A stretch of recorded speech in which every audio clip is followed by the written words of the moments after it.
So I'm Dr. James Doodson. I'm a principal behavioral psychologist for Insider Risk at MITRE. I'm part of MITRE's Insider Threat Research and Solutions group, where we conduct data-driven research with behavioral scientists, cybersecurity scientists, and data scientists as part of our great team, where we are trying to deter, detect, and mitigate insider risks.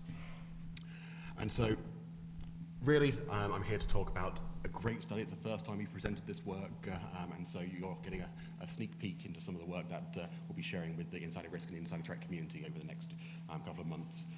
So after conducting insider risk research for over a decade on insider threat detection, mitigation, and deterrence, applied scientists working in cybersecurity know that there are no silver bullets for insider risk. In fact, many seemingly logical events and activities fail to add true diagnostic value. Yet insider risk programs, they're pushed to use different approaches like kind of square pegs in a round hole, especially when those approaches are already used for external threat adversaries. They're kind of ported over for insider risk, yet they're not effective. Though there are no silver bullets, there are activities and events that are more useful and have higher potential for identifying insider risks. We call these potential risk indicators, or PRIs. One of the key words here in that PRI is the word potential. Generally, there's no single activity or event which proves insider threat or insider risk. Instead, potential risk indicators, they're events and activities that help insider risk programs to triage potential risk. And there's a range of research that we're doing at MITRE to try and really identify what those potential risk indicators are, using behavioral sciences, cyber sciences, data sciences, and working with and in insider risk programs. So what I'm here today to talk about, we've got a range of different work, and we're doing work in this space since 2007. A range of that work has been focused on deterrence, detection, and mitigation. Our particular focus today is on detection. I'll be describing a set of analyses from a recent study we conducted, and so I will go into a bit of detail what that study is now. So in 2008, 2018 and 2021, MITRE's Insider Threat Research and Solutions team, we conducted 3 applied behavioral experiments to try and understand how real employees in a real organization on real networks search for, collect, and in some cases actually remove or exfiltrate sensitive information from a network. And so through these experiments, we've been identifying a range of potential risk indicators for insider risk, not just the exfiltration, but what does risky search and collection by a real employee on a real network look like. We identified individual potential risk indicators, but we've also been identifying combinations of indicators. So if you see behavior A, B, and C on your network, then that's more useful for identifying proactively insider risk than looking at and only finding behavior A or B or C in isolation. We've also been using these studies to identify creative and unique exfiltration and evasion techniques. So that at a very high level is kind of like what I'm going to be describing today. The analyses that we conducted, we did the most recent study in 2021, that's what I'm covering today. At the time, we had a limited amount of funding, and so we conducted analyses at the time, but last year we got additional funding to kind of do some really interesting analysis that the insider threat community has been asking us to do. So the 3 analyses I'm going to cover. Analysis 1, really focusing on how did malicious insiders evade detection whilst they were trying to steal information from their organization's network, and how do they get out the network? Analysis 2, we're going to focus on how do potential risk indicators for insider risk differ between on-premises and remote employees? And then our third, and I love this one, and so I would make sure I try and get through to it, is really understanding is there is just the order in which an employee does something, does that matter, and is it useful for identifying insider risk, rather than just looking at combinations of behavior? So I'll be going through each of these over the course of this next 45 minutes. So at a very, this is kind of important for me to go through before we get into the findings. So all of this relates to a behavioral experiment we ran in 2021.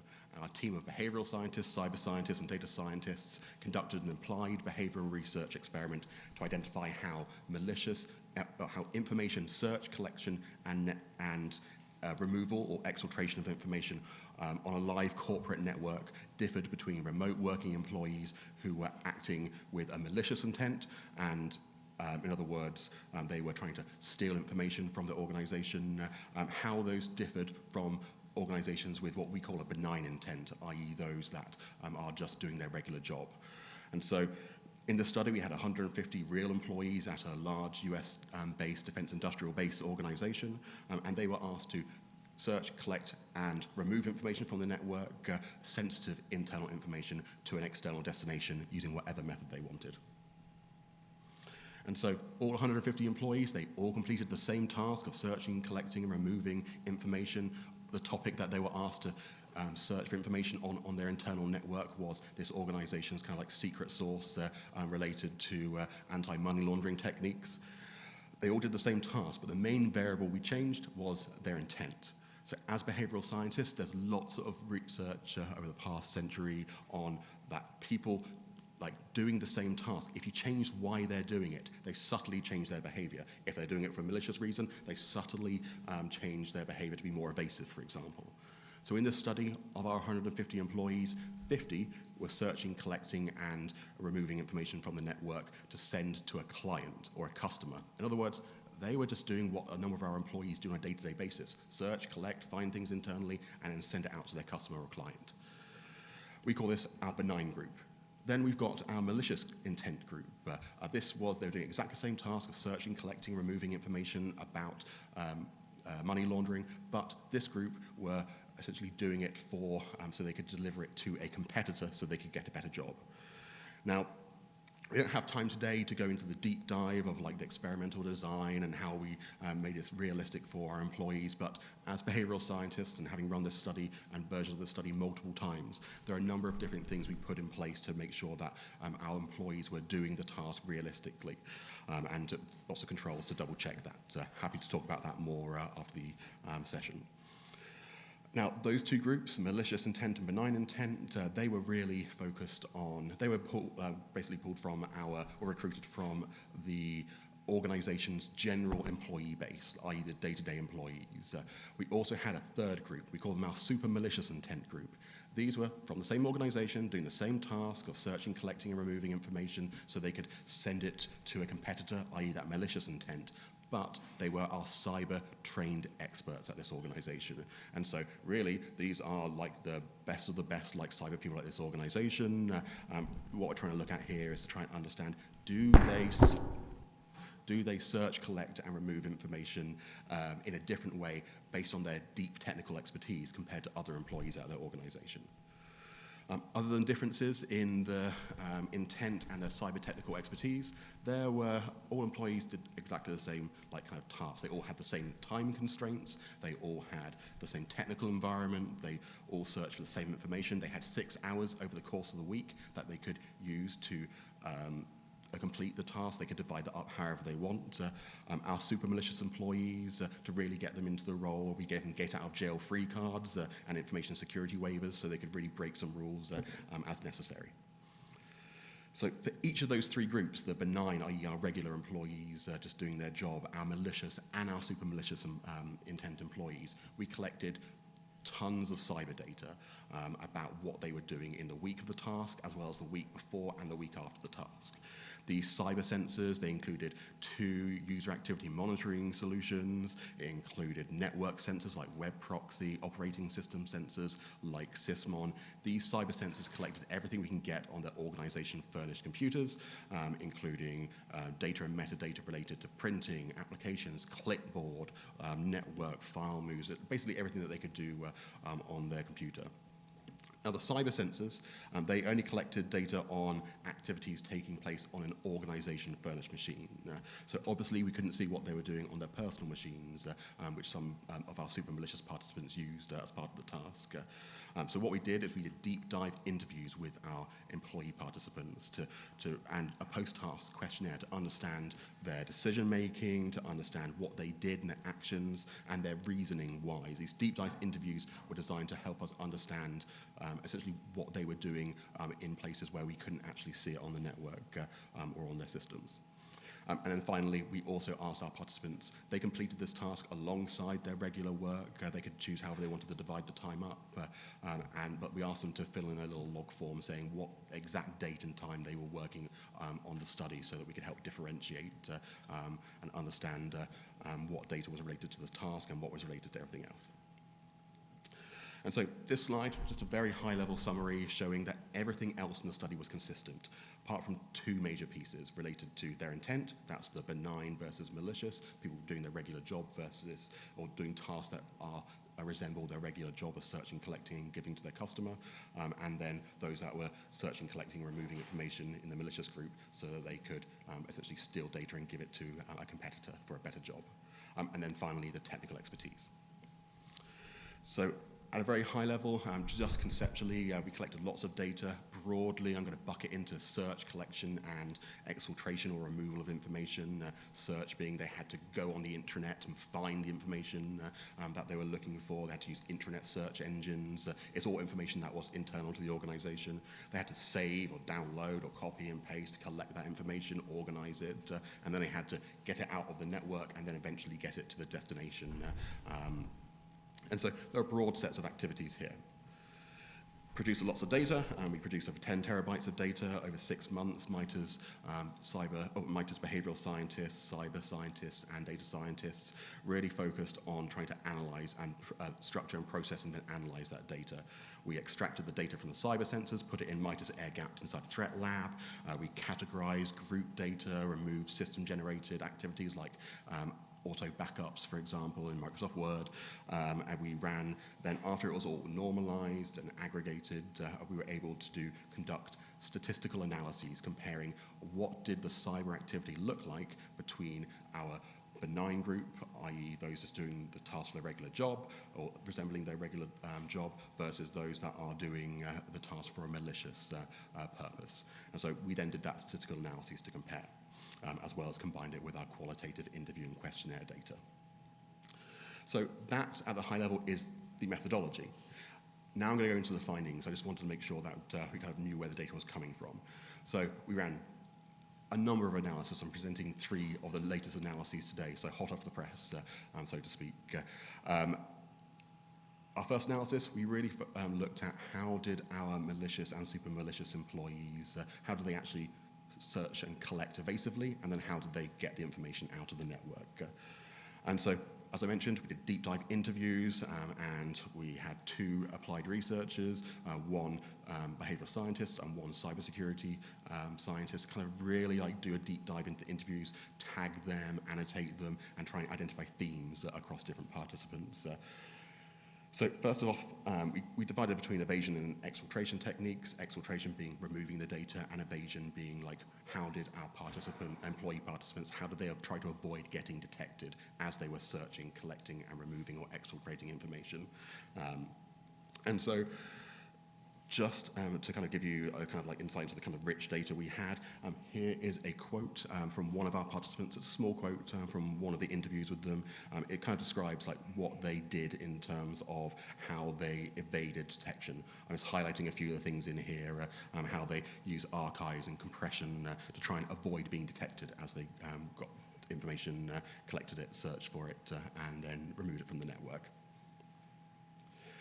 Now, I'll focus first on exfiltration, and then I'll move into evasion. But really, at a high level, when we analyzed the data, we identified roughly 24 different exfiltration techniques or removal techniques that our employee participants in the study actually used.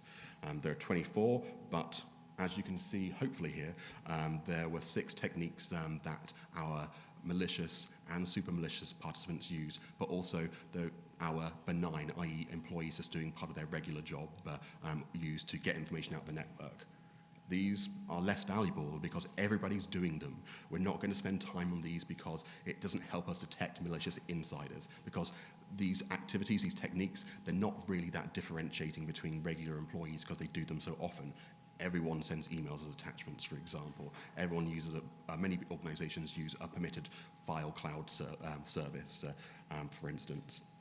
And so what we did identify, though, is there were 9 techniques from this exfiltration list that both our malicious and our super malicious participants used, but that our benign participants didn't use.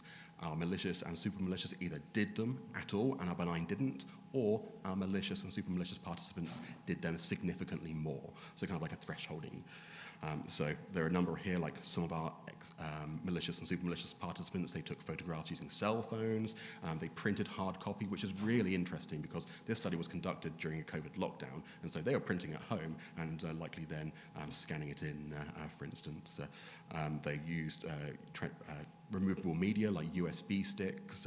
Now some organizations, they don't allow USB sticks and removable media now, but many organizations haven't been able to get there yet. And so if you're lucky enough to have shut out USB sticks, that's great, but some organizations haven't had the leadership support to do that yet.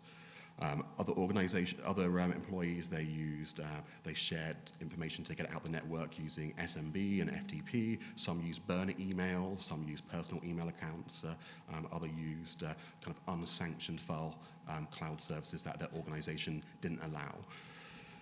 And then that was our malicious and super malicious, but we have this super malicious group here, the deeply cyber technical trained those. This is what they did. Our cyber trained super malicious employees, some of them saved email in their drafts folders on their corporate organization furnished computer, and then they went and accessed it from a web client, for instance, outside the network on a different non-organization computer.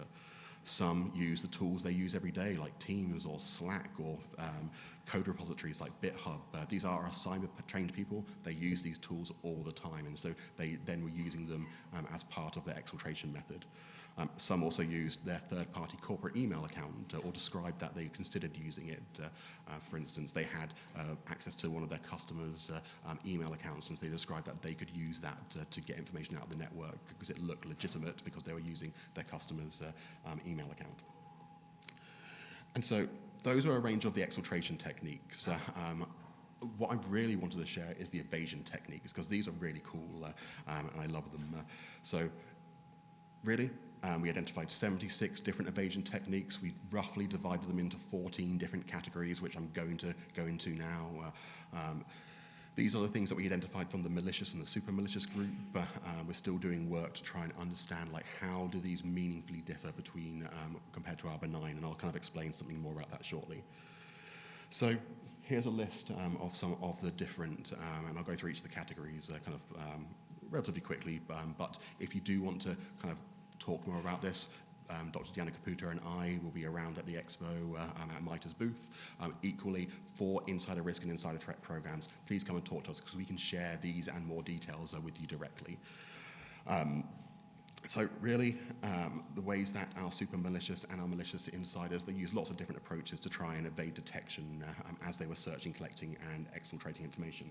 Some are up here, many are up here. I'm going to kind of focus down because of interest of time. So our super malicious group, they added malicious code before or after legitimate code, so it looked like they were actually just doing their normal coding job. Actually, they moved code in. They used steganography, audio and images. They used automated scripts to gather information from the intranet.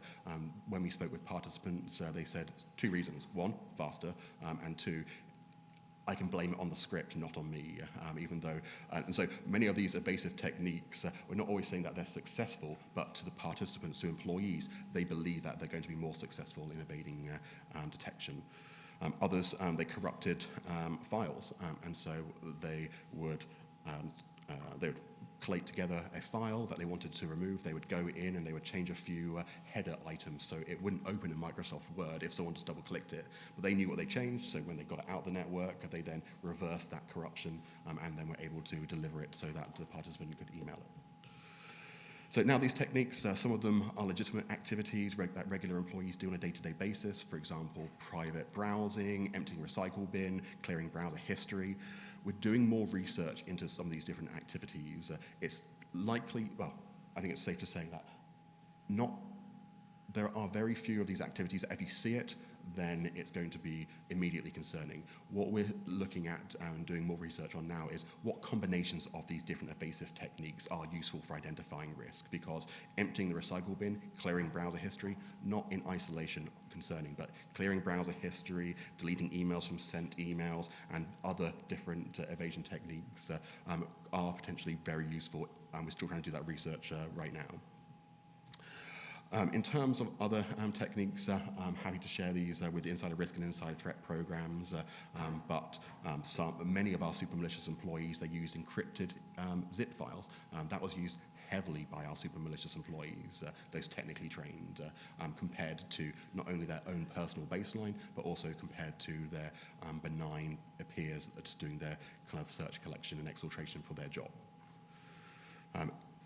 In terms of others, they managed their time differently, they obfuscated content, they changed file content in terms of the file size, they added extra words in, so the file properties would be different, they changed last saved by dates, or they just resaved it so the file wouldn't look like the file that they had actually downloaded.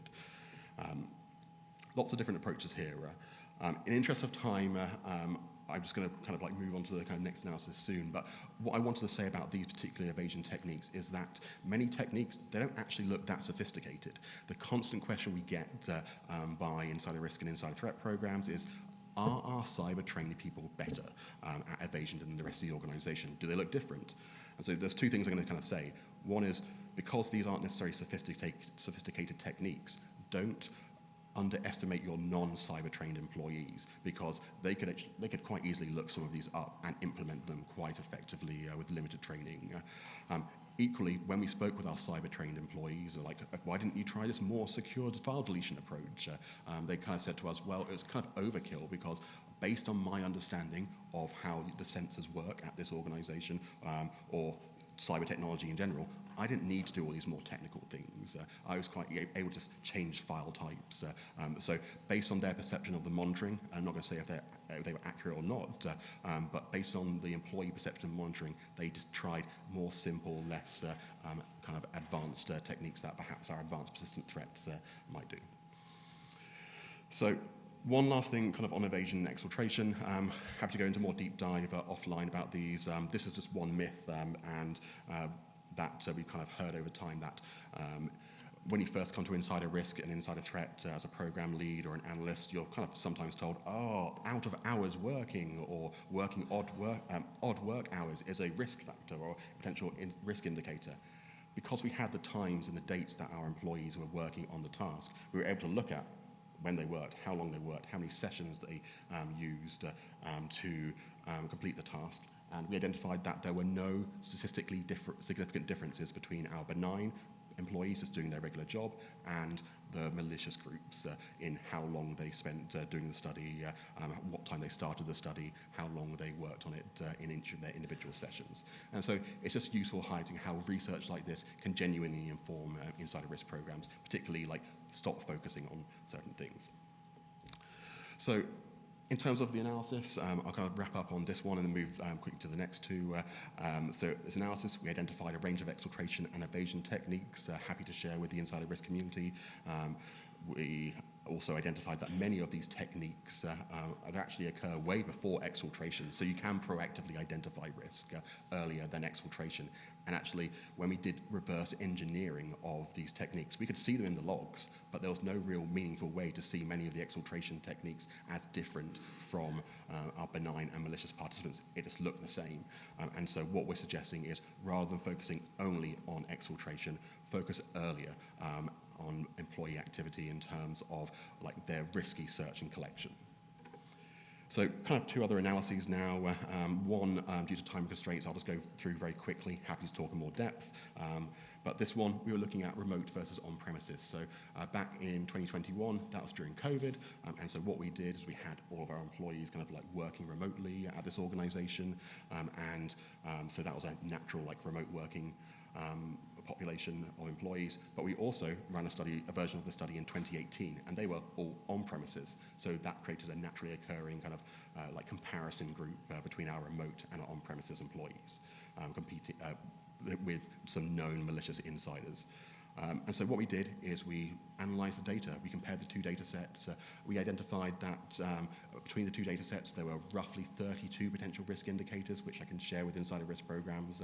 Our malicious insiders, they copied and pasted differently. They compressed files differently than our benign insiders. They interacted with files differently, and they interacted with the intranet differently. The way that they search collect on the network was different. So for example, our malicious insiders, they kept getting error 503s on SharePoint, for example. They kept essentially going to SharePoint files, the same SharePoint file, and getting denied access to it. And really why that's important is because they were doing that significantly more compared to their own personal baseline and compared to their benign employees. What this is showing us is that malicious employees keep knocking at the door, whereas our benign employees don't. And so there's a range of different potential risk indicators we identified, but when we did the analysis, there were very few differences between our remote and on-premises employees. We kind of went in with the kind of view, we might expect quite a few differences between remote and on-premises employees in terms of the potential risk indicators. This particular study doesn't support that. It actually suggests that maybe our on-premises employees and our remote employees, actually the potential risk indicators are quite useful to be kind of used consistently across both populations. And now this is my favorite analysis. Are there specific sequences? And so in our 2021 study, we did analysis originally on if you see A and B and C around roughly the same time, then that is useful for identifying insider risk. What we didn't do at the time, have done now with additional funding, is that we have essentially looked at, does the order matter? A, then B, then C, rather than A, then C, then B. Looking at sequences. And so deep analytic, I'll kind of gloss over this, but happy to talk into more detail offline at the end. Essentially, what we did is because we had all the cyber activity for the benign people doing their job, the malicious employees and the super malicious employees, we kind of used an approach called N-gram approach, which is a linguistic technique. Essentially, it's a way of segmenting linguistic data like a paragraph of length N. For example, trigrams, that's 3 words in a particular order, pentagrams, 5 words in a particular order, but rather than using words, we put cyber activities, so activity A, then B, then C.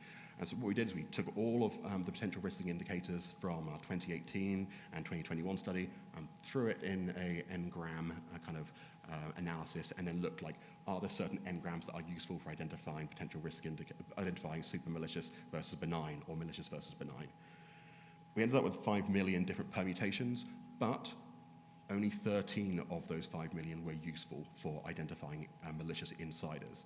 And so what we're taking from this is that sequences, some might be useful, but it's not going to be a game changer for insider risk solutions, because solutions are kind of asking us does the order matter? And based on this analysis, based on this study with this population, it doesn't look like it's going to be a game changer, and actually focusing on combinations is more important than the computational power required to look at the sequencing. So in terms of some of those potential risk indicator sequences, here are a few of the ones we identified. We identified 13 different ones. Again, we talk about these in more depth and share them with your insider risk and insider threat program. But really, here's one example where a participant opened a file with a sensitive a topic in the file name. In this case, it was a topic about sensitive money laundering approaches. Then they took that file, they either copied it or copied text from it, they printed it, or they did some work with it in PowerShell, and then they opened another file. And so this is what we're talking about potential risk indicators for insider threat. They're kind of subtle, but really what we're seeing here is that our malicious insiders were basically going from file to file to file to file, getting what they, grabbing it and then moving to the next file. Whereas our benign insiders, those that are doing their job, they did that less frequently.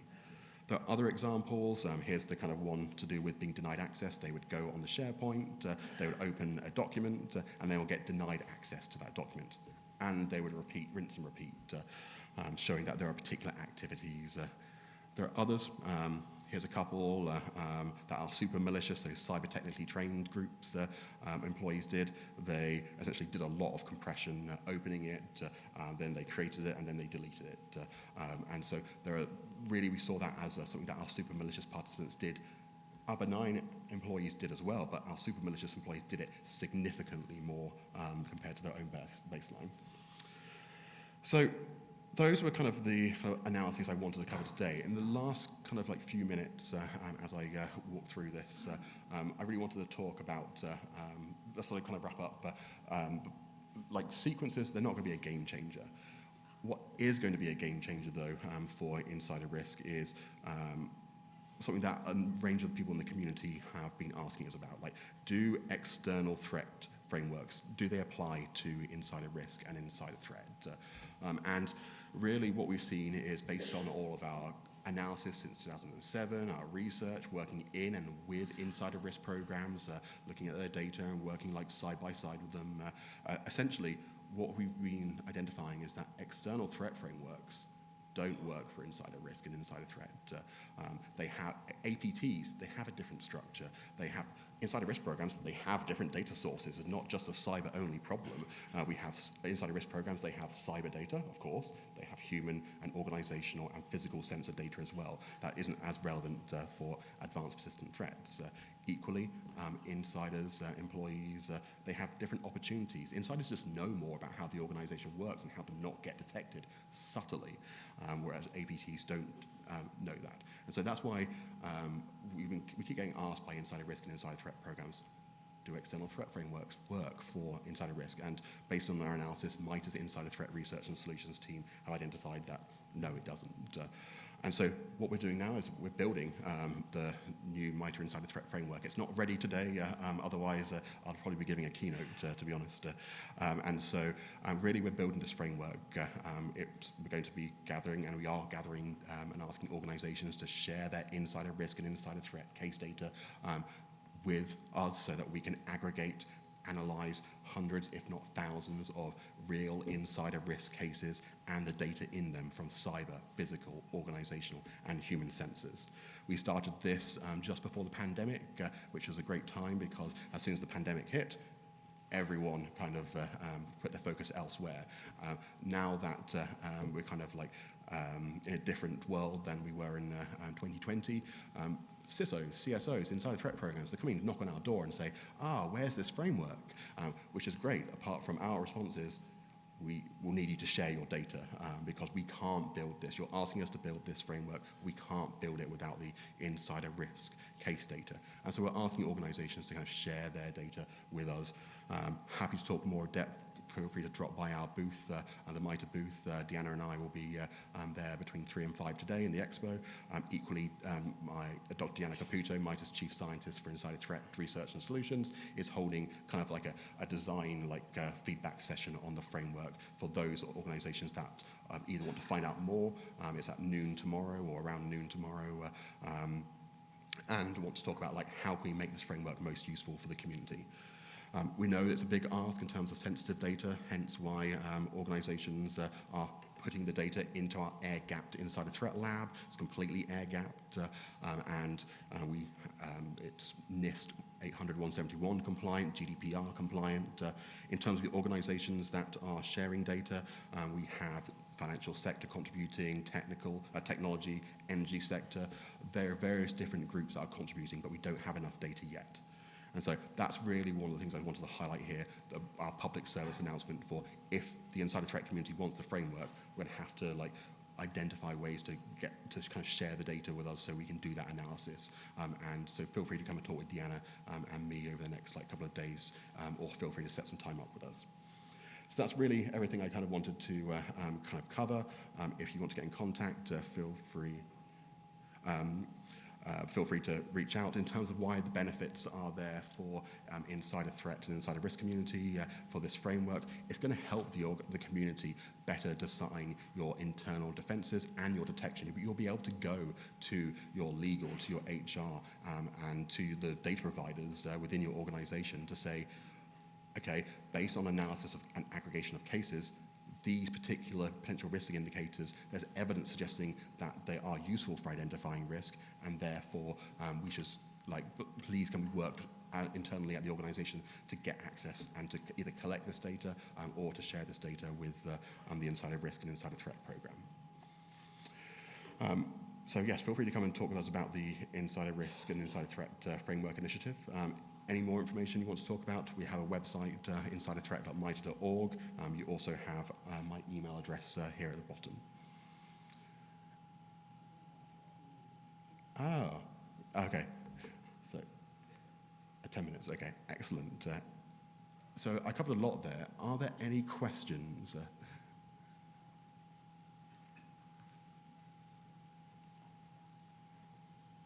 I do have one question regarding the slide where you were showing the different partners in different sectors that were providing information for this insider threat framework, and it did have mentioned that there are government partners. Mm-hmm. And I have maybe not so unique, but an interest in what types of government partners you are going with, because the concerns of larger organizations like Department of Defense, Department of Justice, and their capabilities and options to recover are going to be significantly greater and different than mine, which is a local municipality that has very limited resources, and in a lot of ways we're kind of right here just keeping our nose above water, and an insider threat could be an issue for us. Are you experiencing a lot of feedback from people at my level to kind of give insight to the insider threats that may be different than the ones at larger organizations where some of that stuff could be more impactful or they have better tooling? I'd say it's a continuing, ongoing conversation. So we do engage with state and local governments. We are working with small and medium businesses on the Insider Threat Framework Initiative, and also sharing some of these potential risk indicators. And like we hand them over to them, and then they give us the feedback of, oh, we can't collect this, like we're not at a stage yet to be able to deploy this sensor because we're still trying to do X, Y, and Z. What I would say with the framework is that that's why we're engaging lots of different types of sectors, so that those organizations of different sizes are represented. And that's where the organizations that have shared data and are kind of working with us are really focused on, like, they're putting it in there because they want their sector to be represented. And so I would say, yes, we're engaged, but it's a two-way kind of like we have to be able to hear from you guys, and so that's why we're going out to events like RSA, we go to the FS-ISACs and various other ISACs, and equally, there's a reason why government agencies are kind of at the end of that list, because the other we don't want this to be a classified kind of framework. We want to share it on a close hold basis with the insider threat community, and so that's why we're focusing on the industry at the moment, because the industry data inherently isn't classified, whereas many government programs would be. So I'm not sure I really answered your question. But, you did, yeah. Okay. I was just kind of curious about whether or not what the different levels of government were, just because if there wasn't a whole lot of input at our level, I have a vested interest in providing some of that input if it wasn't already forthcoming. I would say that there's certainly more organizations we want from smaller and like state and local government, as well as some of the small and medium businesses. So it's something that we're actively doing, so happy to talk more about how to be represented. Thank you very much. Thank you. Well, yeah, so we don't have any data from state and local governments, and so my point was that's why we're looking to we engage with organizations as MITRE, but we don't have any data for the framework from them. So thank you for clarifying. Yeah, thanks for the presentation, and looking forward to the data points in the deck. During the study, across the 3 studies, have you considered or observed something specific about volume of the activities? For example, all of a sudden somebody's going to perform download of 30 files where normally a person would do 1, but also the time lapse of those 3 steps, for example, right? It's just saying, so the download to try to look for an exfil place or zipping things, and then actually trying to exfil. So normally in investigations you see not only the sequencing, but you see some of that happens in a particular time frame, but also there's a noticeable change in the volume of these actions for a particular time that is different than the normal behavior. Have you observed that, and how much you would consider that as one of the PRIs? So I think there's 2 points there. I'll go for the last one first, which is really focused on, actually, so you were asking about the time, like kind of like bounded time. And so that's really the work we want to do next with this particular study. So we're looking to try and do that analysis. We need some funding to go and do that analysis.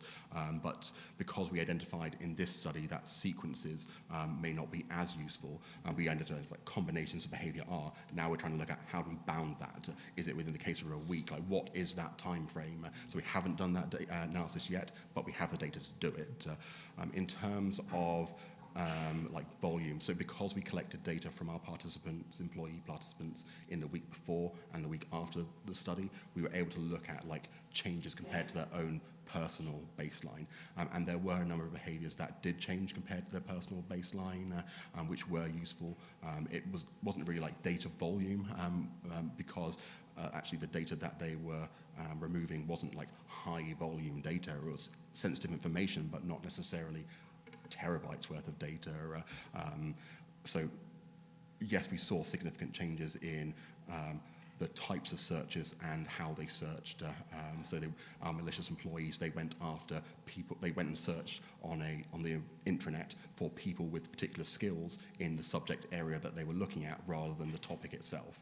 And so they had a significant increase in their people searches compared to topic searches, for instance. So that's kind of more what we saw than actual just like received and sent kind of like data levels. Did that begin to answer your question? Yeah, it does. Thank you. Okay, I have two questions. One, did you overlay any data points or analysis of how hardened the network architecture at those different organizations were, and how easy it would be for an employee to get information out of the network before the study started? No. I mean, all the organizations' standard defensive and measures were in place, and I would say that, like many organizations, pretty good. It's just, but no, we didn't overlap like those defenses to see it at this stage. And is there a parallel or a different study that you're doing looking at anti-money laundering and embezzlement of funds and everything out of the organization, not just stealing information? I'm not sure I fully understand the question. Can you repeat? Yeah, this study seems like it was focused on stealing of information or exfiltration of information. Do you have another study on stealing or exfiltration of funds from financial systems? We don't yet. We've got other versions of the study that we're looking to kind of run with other organizations, like on sabotage or on escalation of privileges or influence, but not with specifically on embezzlement of funds. But certainly something that we can take back and consider. So if any organizations are interested in running a version of this study, like we can work, because we work through with other organizations, the controls, the employee protections, the legal requirements, and the censoring, like we can deploy this elsewhere in other organizations. So if you're interested, just come and talk with Deanna and me. Thank you. I just wanted to understand whether you had a scientific approach on selecting these 150 people, or how did you go about it? Great question. So for our benign and malicious employees, it was essentially we used a mixture of kind of a stratified and a snowball approach. So we made sure we had employees at various different levels within the organization, representing a range of different roles, and we put out advertisements within the organization to take part in a cyber change study. They didn't know it was insider risk, and we had to go through an institutional review board for that. For our super malicious participants, because we wanted them to be deeply cyber trained and basically throw everything at the wall, we told them it was about insider threat, and we reached out to the departments and the organization where they had those deeply cyber trained. Did that begin to answer your question? One more question, because there's no one. We talked about the normal users where you could get the logs and you could study. What about users who have access to generic IDs? What IDs? Generic IDs, the backend IDs of system. Yeah. How would you kind of do the study if the actual employee cannot be identified? So how, in this instance, this organization doesn't really have those kind of like shared IDs as part of like NIST requirements, I'm sure. But in terms of how we would do it, because we knew the employees we knew their endpoint beforehand. We were able to say with reasonable confidence that it's likely this user, and after the event, we could go and ask them, like, was this you or was this someone else? So that's why we did those interviews, because to understand like what data, and if there were any cases, I do not believe there were of like shared accounts, but if there were, then we would have done a deep dive into like what does this look like and how does this differ? Does the shared account usage look different between malicious and benign? It's just I don't believe we had any instances of that because the organization likely doesn't really offer many shared accounts. So that's probably how we would look at it. But you would really have shared accounts for technology operations typically, for doing the end of day jobs. Mm-hmm. These are the people who actually get a lot of access to information. Yep. When you're doing, cron job, you're running cron jobs, or you're running certain scripts. And they also know the technology Yep. architecture very well. Like can you just kind of send the data without any footprints? So kind of interested in knowing whether you did some studies or futuristically you can carry out some studies around these, Yeah, I think- this category of employees. Yeah, I think because I think that could be really interesting to focus on in terms of And those because, administratory. generally these employees come under the category of semi-skilled, so they're not really very highly paid Yep. also. So there is incentive to share data. Typically, if you have, the banking sector or the insurance sector, or even the health. So, there's an incentive, the data moving out and being used for other purposes. Yeah, we heard exactly that actually. So we've worked with financial sector organizations, and some of the groups that they were considering, like some organizations have asked us about running the study at their organizations so they can learn. And when we've spoken, data centers and support centers, like call support centers, are some of the organizations that the financial sector in particular have mentioned. Yeah. Thank That's you. great. Great So question. I'll just keep following you up for your exercise in that focus here because I work in a bank, so this is of great interest to us. Excellent. Thank you. Hi, Doctor. I have a question on for the participants who are who have malicious intent or super malicious intent. Have you discovered their job titles or the department that they work for to see any pattern on it? I'm very interested in knowing that maybe some people in different department have different working hours or have different job function that they need to send or they need to discover information that we identify as malicious. So any information that you could share? Yeah, I think it's fair to say, Deanna, that we've not really seen any patterns for particular job roles, mostly because like every different job roles have different opportunities, and we've more seen it's like to do with job fit. To be honest, like if they're not a good fit for their role, then that can sometimes create risk. But I've not really seen anything in terms of like differences in job roles in terms of frequency or likelihood for potential risk. I'm not sure there's anything that you've seen, There are Deanna. lots of job roles that are from admins to technical people to management, and there was no significant differences in their behavior All right, thank you. based on their role. That's Yeah. what you're asking, yeah? Not so far. Excellent. Well, I believe I've been told that's the last question. So thank you, everybody. Feel free to come stop by the Mitres booth.